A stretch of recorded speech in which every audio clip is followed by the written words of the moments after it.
me why these cops in Minneapolis opted to surround this dude's house looking like stormtroopers, 1,000 men deep, while he hid inside from protesters instead of getting him out of town into protective custody and trying to defuse the situation.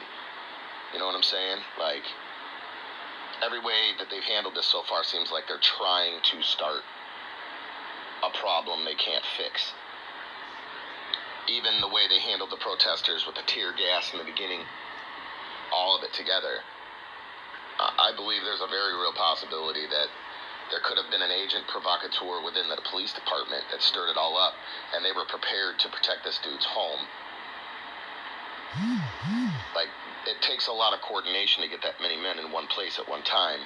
I only have seen that many cops stormtroopered up like that one other time, and that was at the NATO protests in 2013 in Chicago.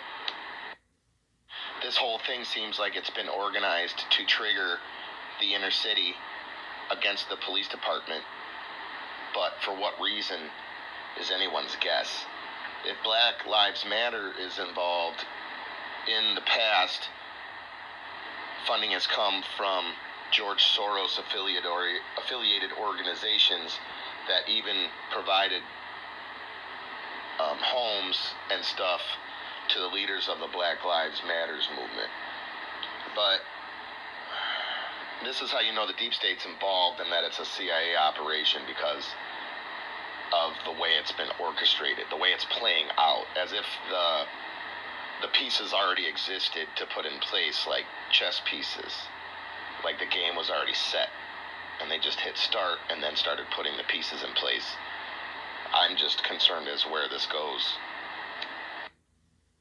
And how ridiculous does it sound that you fire these officers because you believe you have enough evidence to not get sued for wrongful termination, because they're all union, but there's not enough information to instantly and formally charge these cops with something. Even, you know how they do us, they'll get us on one thing while they build the rest of the thing. Like, they're not doing any of that shit. I don't know, man. Like, Minneapolis ain't shit to be. It ain't a place people go, really. I mean, it's one of those major cities that's, like, empty. Like, it's set up like a stage. I've been through there on trains and buses. And, I mean, it's like a really quiet, silent city. I guess I'd have to get a perspective from people that live there. But, I mean, this city has never been on the map for anything except Minnesotans. You know, what the fuck? And funny how this all happens while we're on lockdown.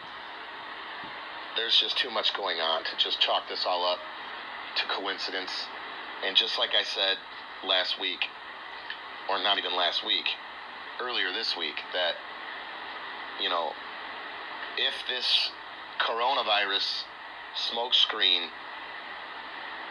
doesn't give the other side everything they need, then they have contingency plans to continue the mayhem, to keep our eyes off the ball and keep our government busy and our minds.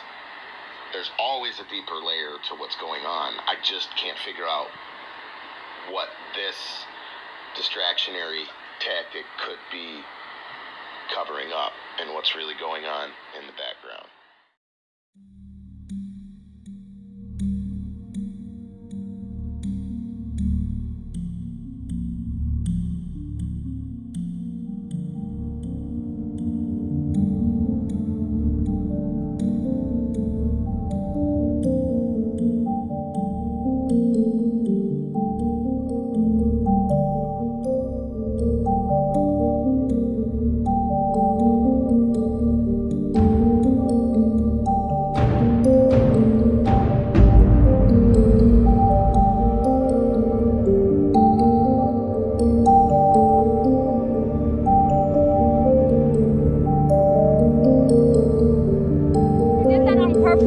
You just destroyed it. You destroyed a peaceful protest. Why did you do that? An innocent man died. He had a family. He had his parents.